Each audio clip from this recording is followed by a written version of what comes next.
ผ้าจกทอมือของชาติพันธุ์ลาวครั่งอำเภอบ้านไร่จังหวัดอุทัยธานี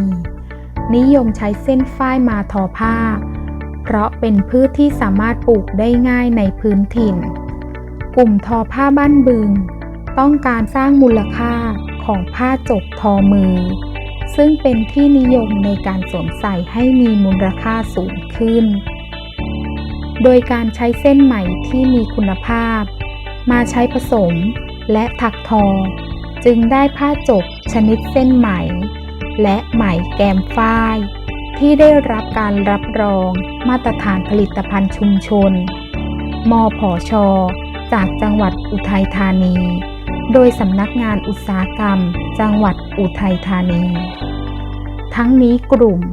ยังได้รับรองสถานที่จำหน่ายผ้าไหมมาตรฐานตานกยูงพระราชทานรับรองจากกรมหม่อนไหมซึ่งกลุ่มทอผ้าบ้านบึงอยู่ก่อนถึงตัวอำเภอบ้านไร่การันตีด้วยไหมดีมีคุณภาพและได้รับการยอมรับลวดลายที่เป็นเอกลักษณ์ของกลุ่มทอผ้าตำบลบ้านบึง